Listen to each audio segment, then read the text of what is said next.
quieras, todo tuyo. Bueno, pues retomamos. Muchas gracias por venir, para empezar, y muchas gracias al trabajo de los organizadores. Mi ponencia se titula Todo es canónico, nada es canónico, o al revés, no estoy muy segura. Pero yo quería hablar del canon en concreto, de la relación que se tiene con el mercado, para lo cual me han dejado bastante el camino hecho mis ponentes anteriores. Entonces, para empezar quería hablar de la posmodernidad como condición, de la posmodernidad como una condición de nuestro tiempo, ¿no? Como nos dice Lyotard, y me parece que la clave para explicar o para darle un rasgo a la posmodernidad es la disolución de fronteras, ¿no? Lyotard dice un deseo de deshacer general, hay diferentes autores que lo ejemplifican con frases diferentes, pero todas vienen a decir lo mismo, ¿no? Que es que las fronteras, los límites entre campos se diluyen. ¿Esta condición qué quiere decir para la literatura? Pues quiere decir que se rompen las normas que han permitido históricamente clasificar la literatura. Clasificarla en un montón de cosas, clasificarla en géneros, se crean géneros nuevos, se fusionan géneros diferentes, los géneros pierden muchos de sus rasgos manteniendo solo uno a través del cual lo tenemos que identificar. Por ejemplo, los microcuentos, ¿no? Los microcuentos han perdido todas las características de los cuentos, excepto que son breves. También se da un golpe durísimo al principio de unidad cronológica, al principio de unidad de ideas, de ángulos, de estilos, etc. Y luego se generan nuevos modos de intertextualidad. Representados específicamente a través de la parodia, ¿no? Que creo que no hace falta explicar, y sobre todo también a través del pastiche. Y el pastiche me parece un elemento muy interesante porque implica necesariamente el rechazo a la tradición. Implica el conocimiento de una norma, el conocimiento de los desvíos de esa norma, de estilos específicos que se desvían de la norma literaria y que en sí mismos se vuelven norma, y implica el rechazo a ambos. Y por lo tanto implica el rechazo a la existencia de la norma, no a la norma ni a lo que dice, sino a la mera existencia de la norma. Y finalmente implica la ilusión. Para que no se... Sí.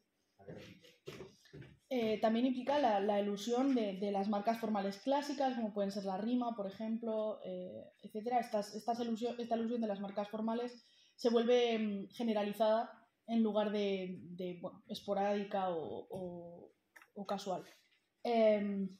Esto viene, por supuesto, viene también acompañado de ese escepticismo ante los grandes relatos, escepticismo ante los metarrelatos que dice Lyotard.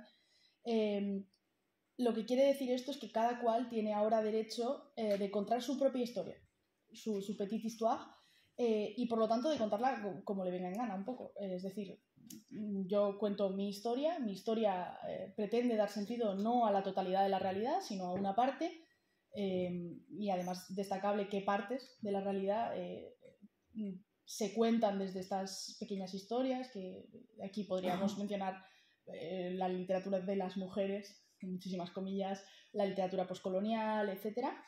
Y viene a implicar que esta parte delimitada a la que pretendemos dar sentido no tiene aspiraciones de universalidad. Cuento mi historia, que da sentido a mi parcela de la realidad, en lugar de pretender hacer esta gran literatura que sea universal y que dé sentido a toda la realidad, de nuevo con muchísimas comillas, ¿no? Esta literatura que se hace con esa pretensión de dar sentido a toda la realidad, en realidad a quién da sentido, a qué parcelas de la realidad da sentido, ¿no? Esta gran literatura lo que se ha constituido es en un canon, ¿no? Un canon literario que es a la vez la lista de obras canónicas que hay que leer, ¿no? Y la regla o medida contra la que se comparan las obras para insertarlas o no en la lista. Y a la vez, como consecuencia, termina siendo una herramienta de legitimación social. Es decir, el canon es como una especie de conjunto de relatos fundamentales y fundacionales de una sociedad. ¿Y qué mecanismos tiene el canon para canonizar obras? Pues me han dejado el camino muy liso mis compañeras, porque las herramientas que tiene el canon, una de las más importantes es la escuela y lo que se enseña o se deja de enseñar en el ámbito escolar. Otra es la crítica literaria, aunque de manera mucho más nicho, y también las editoriales, en relación con lo que se ha dicho en la primera ponencia, que también tienen este papel, ¿no?, legitimador de la literatura que hace de una literatura canónica. Esto, sin embargo, cuando lo ponemos en coexistencia con las tendencias posmodernas a la pérdida de legitimidad de estos relatos grandes, de estas instituciones grandes, lo que da como lugar es que se pierde la fe en estas instituciones que en principio son legitimantes. Se pierde la fe en los criterios que tiene la escuela para legitimar literatura, se pierde la fe en los criterios que tiene la crítica para legitimar literatura, etc. Y aquí entra, por supuesto, el mercado editorial, que es, antes que cualquier otra cosa, un conjunto de empresas que buscan el beneficio, y luego ya veremos qué más, pero sobre todo un conjunto de empresas que buscan un beneficio económico. Y siempre, históricamente, ha habido una cierta tensión entre lo que legitima el mercado y lo que legitima el canon literario, que en principio no eran lo mismo. Y esta tensión se establece entre tres factores, fundamentalmente. Hay una voluntad por parte del ámbito literario y de que lo que se canonice sea meramente literario. Los criterios que canonicen una obra sean meramente literarios. Es decir, una obra es buena, entra en el canon, una obra no es buena, no entra en el canon, y que ese sea el criterio de legitimación. Por otro lado, está la necesidad de supervivencia del ámbito literario económicamente. Es decir, está muy bien eso de que las obras se dividan entre buenas y malas, pero si las buenas no venden, a la editorial no le interesa publicarlas y, por lo tanto, aquí paz y después gloria. No hay ninguna necesidad. La editorial no tiene ninguna necesidad de publicar las obras que sean buenas solo porque sean buenas, si no se venden. Y finalmente hay un tercer factor que implica estos dos, que es la imposibilidad de que la canonización mercantil y de la literatura sea puramente literaria. Esto es lo que quiere decir estos dos factores. La canonización mercantil, entre muchas comillas, ¿no? Es decir, lo que más se vende, lo que es exitoso, los bestsellers. Los criterios por los que una obra llega a bestseller no son puramente literarios, no lo han sido nunca y no lo son ahora, y de hecho no pueden serlo. Entonces, lo que viene a suceder desde la creación del ámbito literario como independiente económicamente y autónomo, hasta ahora, es que la legitimación ha pasado de ser una cosa totalmente contrapuesta al mercado. Pensemos en los Magdi de Mallarmé y amigos, que lo que venían a decir es que si vendías mucho, no valías mucho literariamente, ¿no? Cuanto más vales en el mercado, menos vales en el ámbito literario, a absolutamente lo contrario. Como hemos perdido toda la fe en los ámbitos legitimantes que en principio son más literarios, como puede ser la crítica literaria o las editoriales, etc., en realidad lo que sucede es que nuestra única herramienta para dividir lo que es canónico, lo que está legitimado como buena literatura y lo que no, es cuánto se vende una obra. Esto es lo que en la situación en la que nos encontramos. Y esto lo que resulta es en un difuminado claro, de nuevo a la manera posmoderna, de las fronteras que se establecen y que se han establecido históricamente entre la alta y la baja literatura. Con muchísimas comillas, ¿no? La alta y la baja literatura han sido tradicionalmente más fáciles de dividir que lo que son ahora. Había unos géneros que eran automáticamente baja literatura, había autores que eran automáticamente alta literatura, simplemente por ser esos autores, etc. Y esto implica varios factores, y estos factores son positivos y negativos. Evidentemente hay de todo tipo. Las ventajas de que se difumine esta frontera entre alta y baja literatura son que se abre la canonización a un corpus mucho más amplio. Ahora toda obra que se publica está en potencia de ser canónica de manera más fácil que lo que ha sido históricamente. Es más fácil que una mujer sea canonizada ahora que lo sea en el siglo XVII, porque no estoy sorprendiendo a nadie cuando digo esto. Y también se abre en ese mismo sentido el canon a literaturas nuevas, a las literaturas postcoloniales, a las literaturas racializadas, etc. Como la canonización ahora no pretende establecer una obra como fundacional o como universal, esto lo que quiere decir es que tú cuentas tu parcela de la realidad y aún así tienes derecho a entrar en esta lista de obras que todo el mundo debería leer antes de morir, ¿no? Y también tiene el resultado de que haya por lo menos un ligero menor elitismo literario, ¿no? De esto de, no has leído a no sé qué persona, bueno, igual no eres tan buen lector, o igual no sabes tanto de poesía, o igual no sabes tanto de novela. Este elitismo literario como que se difumina un poco, por lo menos se emborrona un poco.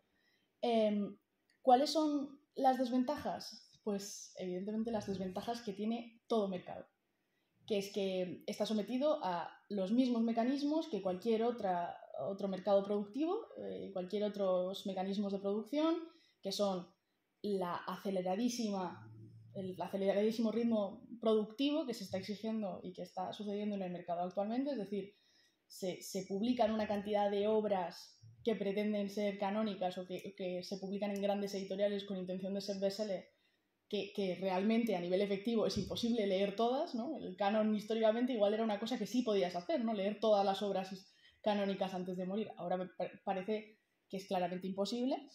Y además tiene los límites propios del mercado, que es que no se vende, aunque sea bueno, no se va a publicar, no entras en el canon porque no se vende, porque la editorial no te va a dar el espacio, como se ha comentado antes en la primera ponencia, para que seas leído.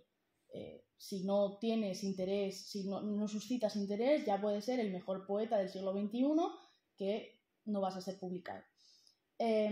Y al mismo tiempo, el mercado, aunque hayamos dicho que se eluden de cierta manera los sesgos y los prejuicios hacia las mujeres, por ejemplo, o las literaturas de continentes que no son Europa y Estados Unidos, aunque se hayan eludido un poco esos sesgos a través de la apertura a otras literaturas, resulta que el mercado también tiene sus sesgos. Entonces, las mujeres siguen publicando menos, en la literatura africana se sigue leyendo menos, la literatura latinoamericana se sigue leyendo menos que la literatura publicada en un país como Francia, por ejemplo, etc.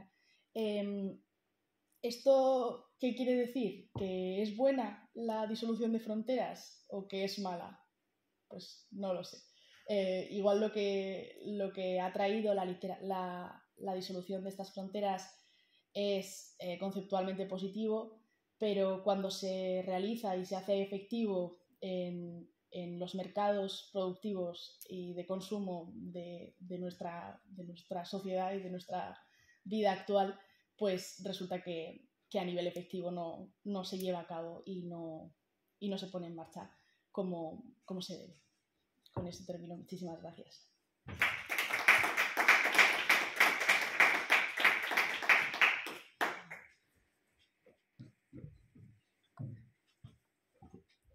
Me has cogido. Desprevenido, al fondo de la sala. Muchísimas gracias, Marina. De nuevo, muy interesante. Algunas cosas que obviamente intuíamos, la cuestión del canon, que tanto nos interesa y al mismo tiempo tampoco nos interesa. O sea, yo juego un poco también en la línea de tu ponencia. Abro turno de preguntas precisamente sobre cuestiones canónicas o no canónicas. Alfredo. Bueno, a mí me ha gustado mucho, de verdad, tu intervención. Muchísimas gracias, ¿no? Pasa que, claro, nos metemos en territorio un poquito resbaladizo, ¿no? Bueno, no has utilizado el término, no has utilizado la palabra, pero en el fondo también creo, ¿no? Creo que también un poco tus ideas y tu discurso de fondo ha ido un poco por ahí, ¿no? Y va un poco por ahí. Claro, lo que pasa es que es complicado, ¿no? Claro, creo yo, ¿no?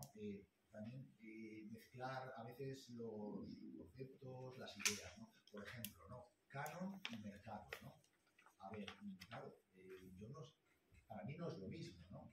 Para mí no es lo mismo y claro, yo, los que tenemos ya una cierta edad, ¿no? Claro, y nos hemos educado con unos estudios filológicos más o menos tradicionales o convencionales, pues todavía seguimos pensando o asociando la idea de canon a una cierta élite, a una cierta exclusividad, ¿no? A un cierto club, ¿no? De elegidos donde no están ni mucho menos todas las obras ni todos los autores, ¿no? Sino que hay una selección excluyente, ¿no? De autores y de obras, ¿no? Y un cupo más o menos reducido, ¿no? de obras.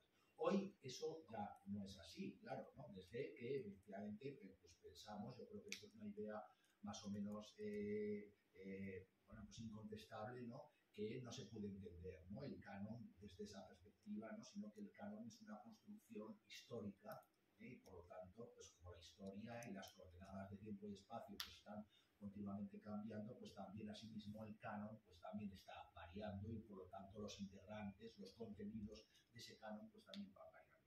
En ese sentido, pues yo también estoy de acuerdo con Nacho, ¿no? A mí esto me interesa y al mismo tiempo pues no me interesa, ¿no? Me parece interesante y muy poco interesante, ¿no? También al mismo tiempo, ¿no? Pero claro, insisto también en que no podemos mezclar también, ¿no? Canon, ¿no? En ese sentido, ¿no? En el sentido de club selecto, calidad literaria, excelencia literaria, con mercado, ¿no? El mercado es, si hablamos de nuestro mercado, el mercado literario, no el otro, no el de frutas y verduras, ¿no? Sino nuestro mercado literario estamos hablando ya de ventas, ¿no? De ventas, de números de ejemplares vendidos, vendidos, ojo. Vendidos, no colocados. No necesariamente leídos, ¿no? Pero eso ya sería otra cuestión, ¿no? Entonces, claro, no podemos mezclar, ¿no? Las cosas, ¿no? Cuando lo de... perdonad la autorreferencia, pero hace ya más de 20 años, ¿no? Publiqué un artículo que se titulaba Posmodernidad, ¿no? 2 puntos. Todo vale, aunque de nada sirva. Claro, si todo vale, nada sirve, ¿no? Pero claro, no todo vale. La cuestión es que no todo vale, ¿no? No vale cualquier cosa, ¿no? Entonces, a ver, yo sin quererme erigir en nada, ¿no? Sin quererme erigir en sumo pontífice de nada, ¿no? Ni en juez de nada, todavía sigo pensando que literatura, y yo estoy muy a favor, ¿no? De la disolución de fronteras, estoy muy a favor, ¿no? De la intertextualidad, de la hibridez, etcétera, etcétera, ¿no? De la disolución de los géneros y todo eso, ¿no? Y de entender, ¿no? la escritura literaria desde una libertad amplísima, ¿no? Y desde un trabajo personal, ¿no? Y solamente eres tú como escritor, ¿no? El que te debes imponer los límites que te quieras imponer, ¿no? Al mismo tiempo que pienso todo eso, también creo que bueno, no sé cómo decirlo, pero sí que esto suene así como muy tremendo, ¿no? Pero al mismo tiempo sigo pensando que no vale cualquier cosa, ¿no? No vale cualquier cosa y que podemos hablar de canon, podemos hablar de excelencia, de calidad literaria, preferiría hablar de calidad literaria o de propuestas más o menos personales o singulares, ¿no? de escritura, ¿no? Y ahí es donde ahí sí que me interesa, ¿no? Ese debate sí que me interesa o podemos hablar de número de ventas y de ejemplares más vendidos y de listas de libros más vendidos, ¿no? Eso ya me interesa menos, ¿no? Pero en cualquier caso, Marina, me ha gustado muchísimo, ¿no? Tu intervención, ¿no? Claro, es difícil también, ¿no? Tomar partido y probablemente a lo mejor ni siquiera lo has intentado, ¿no? Y me ha preocupado también tomar partido, ¿no? Pero en cualquier caso, creo, ¿no? También, ¿no? Que es un asunto relevante también, ¿no? Sí, bueno, lo primero, efectivamente, yo no he tomado partido porque no sé dónde tomarlo, la verdad. Me parece un asunto extremadamente complicado. Respecto a lo que has dicho, o sea, lo que me parece muy interesante, o sea, no sé si lo he marcado como tal durante la ponencia, pero efectivamente, o sea, lo que yo quería decir es que el canon siempre ha sido una ilusión, siempre ha sido una construcción, pero solo recientemente nos hemos como dado cuenta, ¿no? Y asumido el hecho de que de ver el canon como una ilusión, como una construcción histórico-social, ¿no? En la cual quien decidía, de manera muy general, ¿no? Lo que entraba y lo que dejaba de entrar era una gente muy concreta y eso se veía reflejado, ¿no? en lo que el canon tenía dentro, ¿no? Y lo que eso hace es que sea una especie de relato funcional de las sociedades. O sea, que tú cojas los libros históricamente canónicos de Francia, un ejemplo súper paradigmático, y estén los libros que fundan los valores franceses, los valores de la República, ¿no? Y entonces siempre ha sido una construcción, y siempre ha sido una construcción fundacional y social. Y lo que yo quería decir es que, bueno, que siempre ha existido esta disonancia entre lo que es canónico, ¿no? El club privilegiado que lee unas cosas que son exclusivas, y lo que realmente se está leyendo, lo que realmente se vende más, etc. Lo que pasa es que ahora mismo esta disonancia es cada vez mayor para mí. O sea, esta disonancia entre lo que es, o sea, lo que es la calidad literaria, lo que es el canon y lo que es el mercado. Ahora me parece que lo que es canónico se parece más a lo que es mercantil y menos a lo que es calidad literaria. Por ahí creo que va un poco la idea. Claro. Creo que Sí. también lo que has comentado tú. Sí, ¿no? Y si piensas eso, estoy completamente de acuerdo también, claro, pero entonces ya es confundir las cosas, ¿no? También, ¿no? Claro, y es asociar, vincular, ¿no? El canon con el mercado, ¿no? Claro, pero el canon entonces funciona entonces funciona como una rémora, ¿no? Como un obstáculo, como un impedimento, ¿no? Porque claro, lo que está proponiéndonos entonces el canon es lo que se vende, ¿no? Lo que va a ser bien recibido, ¿no? Lo que resulta agradable, ¿no? Al lector. Y entonces, a partir de ahí, claro, lo sabemos muy bien, ¿no? Muchísimos escritores escriben desde esa perspectiva, ¿no? Escriben condicionados por esas ideas, porque saben que lo que escriben pues, va a ser bien recibido, ¿no? Bien digerido, ¿no? Sí. En cierto sentido, bueno, estas normas, ¿no? de la literatura que es canónica y que los escritores pretenden como escribir desde esta literatura o hacia esta literatura, por lo menos, ¿no? Hay una cosa que considero que ha sido históricamente más verdad de lo que es ahora, que es que ha habido como una serie de estas normas, ¿no? Normas de manera muy suelta, pero que estas normas contra las que se compara la obra para decir, vale, esto es canónico o deja de ser canónico, ¿no? Históricamente creo que todo escritor ha pretendido escribir para esas normas, ha pretendido citarlas igual de la manera butleriana,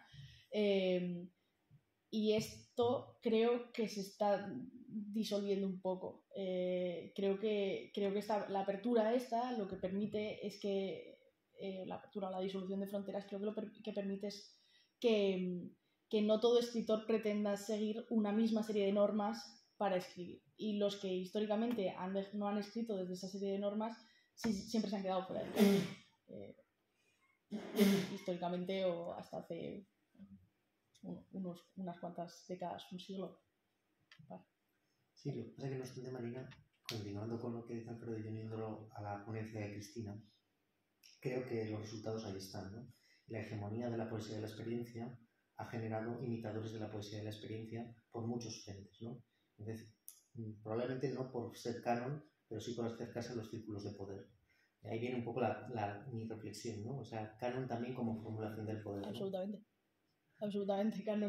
Canon siempre lo establece quien tiene el poder, porque los factores de canonización siempre están ligados al poder. Los factores de canonización son la escuela, y la escuela está ligada al poder. Los factores de canonización son las editoriales, y las editoriales están ligadas al poder, aunque sea económico. La crítica literaria, etc. No sé, totalmente, que el canon siempre está... Es un tema apasionante. ¿Más preguntas? Sí. ¿Sería un problema moderno, lo pregunto, el hecho de que la multiplicación de publicaciones actual no esté relacionada con una multiplicación de críticos realmente interesados en hacer una buena labor de construcción del canon, o esto es irrelevante? Es decir, ¿dan abasto los críticos comprometidos con la búsqueda de la calidad en cribar lo que se está publicando? Creo que, a ver, creo que si ponemos, por ejemplo, hay 3 críticos que se dedican a hacer el canon. Creo que 3 críticos no dan abasto a leer todo lo que se publica y poder hacer una discriminación de lo que es mejor o peor o lo que entra o no entra al canon, ¿no? De manera un poco rudimentaria, ¿no? Pues porque no hay nadie que diga tú entras, tú no entras, no hay una persona, pero creo que sí que hay toda una serie de agentes y de instituciones y de gente en general que está leyendo mucho y que está haciendo crítica literaria buena. Lo que no tengo muy claro es si se les escucha. Porque esta crítica literaria creo que resulta siempre un poco nicho, ¿no? Un poco en revistas independientes que hacen crítica de un autor independiente, y creo que lo que es difícil con la multiplicación de publicaciones es generar como una base de datos general que nos permita comparar todo lo que se está escribiendo en poesía y decir esto es mejor que esto en una escala de todo lo que se está escribiendo ahora mismo. Creo que eso es muy difícil, si no imposible. ¿Tú recuerdas a Addison DeWitt, aquella página que hubo? Crítica y contracrítica se llama. Crítica y contracrítica, que era una suma de escritores anónimos que hacían la crítica de todo lo que se produjo en la poesía española fuera, digamos, de lo canónico de la crítica que aparece en algunos medios al ser. Y los amaños de premios. Lo que querían los amaños de premios. Es decir, ahí había una tienes en internet. No me conocía. Eso, pero a lo mejor Julio Llamazares escribía el otro día, un poco, me ha parecido interesantísimo lo bien que lo has planteado, muy inteligente, pero decía que la diferencia realmente es que él pasaba delante de las librerías y el 90% no eran escritores. En vez de estar un poco redundando lo que decía Saldaña, muy bien además, que es que evidentemente algún tipo de canon sí que hay, lo que pasa es que el problema es lo que no es escritura real, lo que no es literatura. Elvira Sastre, por ejemplo, ¿tú crees que es literatura? Yo no.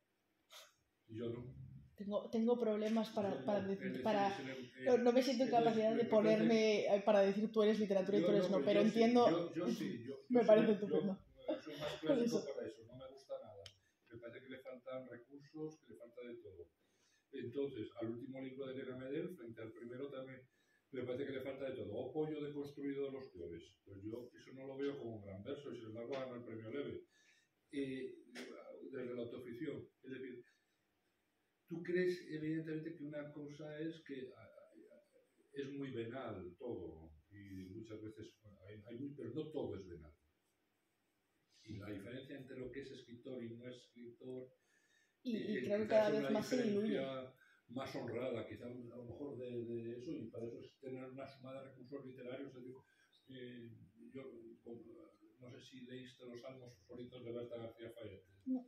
Pues ahí se ve todo el trabajo literario de lectura del Trilce para construir algo que sí merece la pena, te guste o no te vaya el estilo, pero bueno, que eso es literario. Sí, o sea, yo creo que lo que sin entrar en canon, sino que ves que tiene recursos, claro, que explota, que tiene una versatilidad, que no se reduce, como estamos viendo ahora, a una serie de fórmulas muy, muy escogidas, ¿no? Porque todo el mundo, nada más hay poemas en prosa y verso libre, ¿no? Hay una tesis de Carlos Jiménez Arriba de Presión, hay unos experimentos para diferenciar algo que es muy divertido, que si lo invitáis alguna vez a Carlos, hace unas pruebas aquí muy simpáticas sobre eso.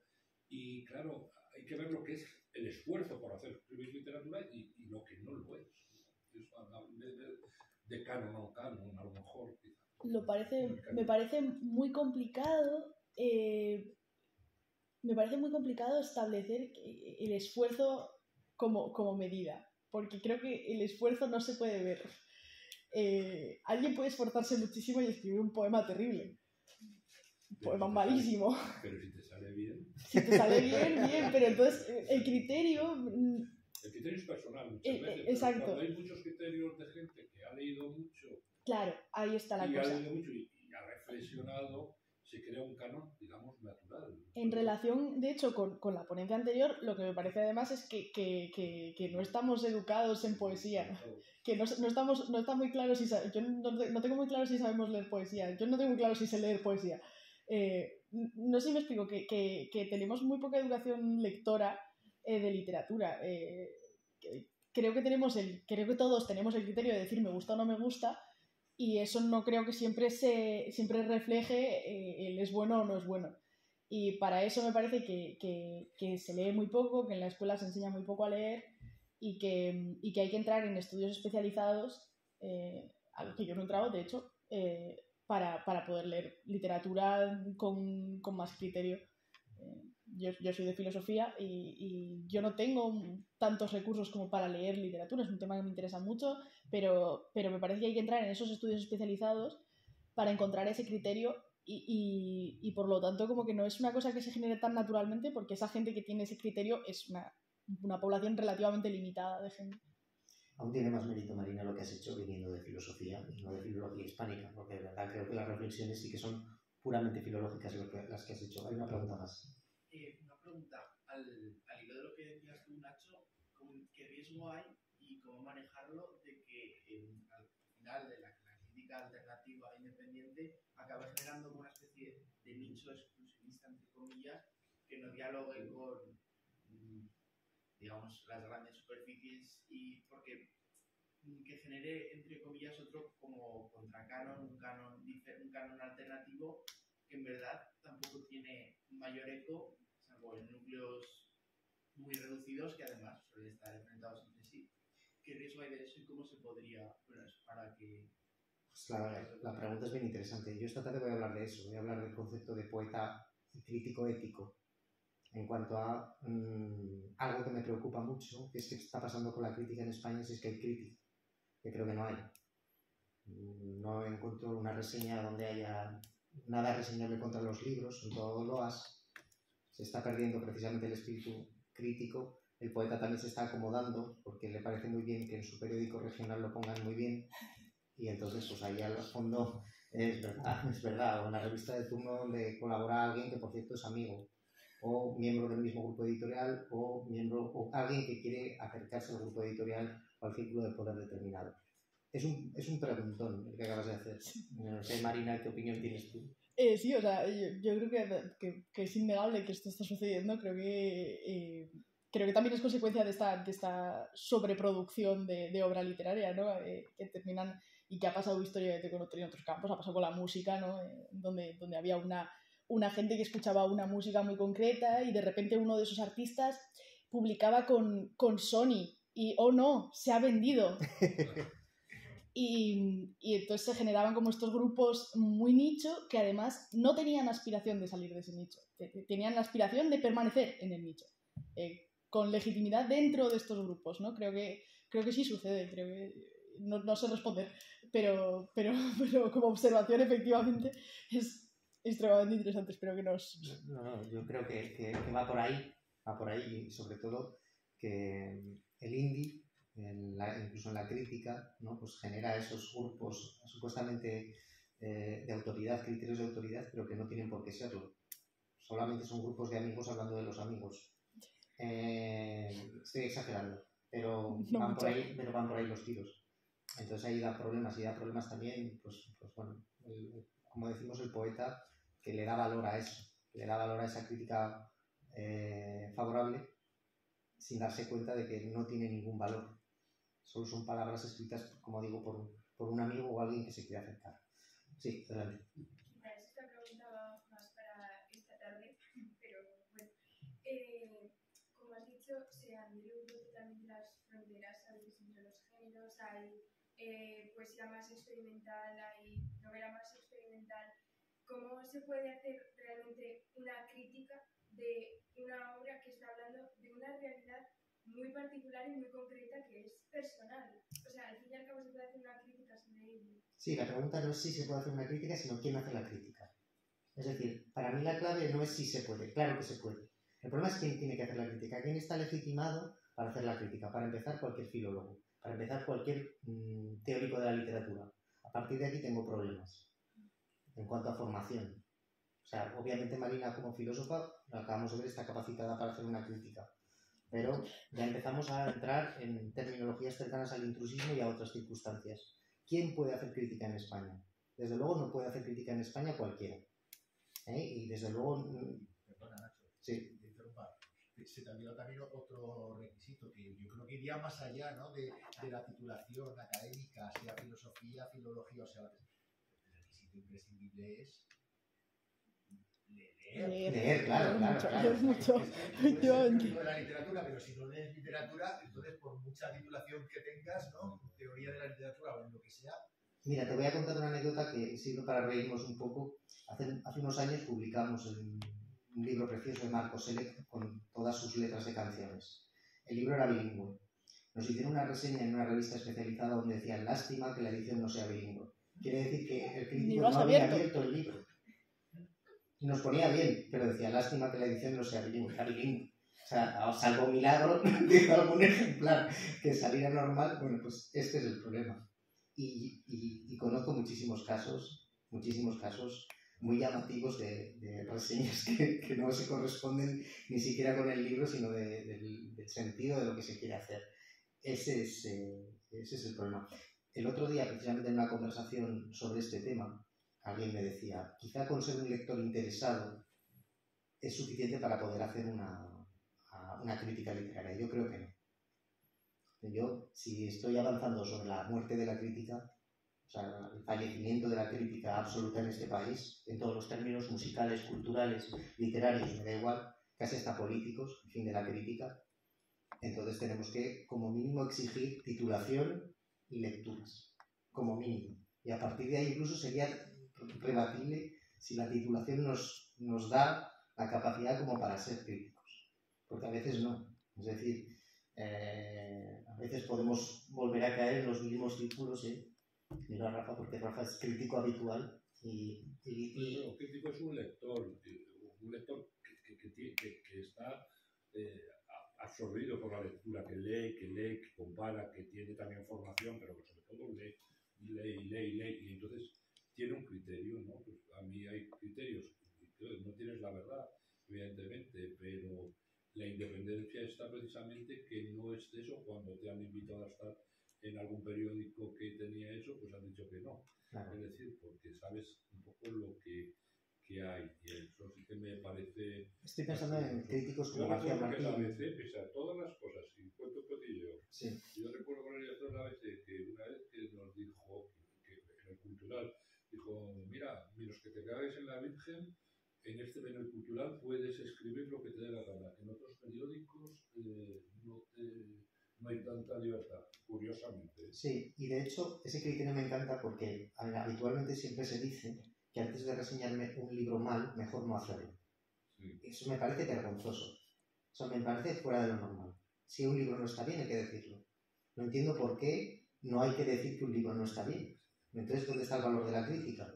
No, es que como hay tanto, mejor no hacer una reseña negativa y hablar bien de otro. Pues no. O sea, si un libro realmente no está bien, si un libro de Elena Medel no está bien, no pasa nada por decir que no está bien. Rafael Conte era un ejemplo de buen crítico. Santos también era muy independiente, decía lo que pensaba, no tenía miedo a escribir. Son una generación grandes lectores. Luego hay otra generación como García Martín o tú, Ablesa, que tienen luces y sombras. Es que son muy marcados porque yo creo que el crítico tiene que también asumir que no está en posesión de la verdad. Y hay gente que está muy metida en una línea determinada y cierra el camino a lo que no entra en su ámbito, ¿no? Pero creo que no podemos negar ahora el debate que ha habido con la poesía visual. Eso es. Que hablábamos de María Salgado y el valor de toda la tradición que Rafael de Cózar describió magníficamente, y como no es los tecnopagenia griegos ni los caligramas la poesía actual, sino la poesía que ha nacido... La perfopoesía y todas estas cosas. Que ha nacido de la deconstrucción del objeto artístico con Lichtenstein, ¿no? Y con Charles Bernstein, ¿no? Sí. Toda esa mirada nueva del corsé del verso. Tienes una Angélica Lidl aquí, por ejemplo, en España, tiene una cosa... ¿Por qué no? Decir que lo único canónico es José Luis Castillejo y la caída del avión en terreno ardillo, porque solamente ese procedimiento antiguo. Lo otro, pues, a lo mejor estamos viviendo un mundo nuevo con la tecnología por ahí, y a lo mejor va a haber que ampliar el término poesía. Claro. Hay un debate con eso. Hay un debate. Sí, sabe muchísimo de eso, y es un debate muy apasionante. Yo creo que es apasionante este debate. No sé si hay alguna última pregunta. ¿No? Bueno, pues yo creo que ha sido un debate estupendísimo. Gracias, Marina. Continuamos con Enrique Ester Mariñoso.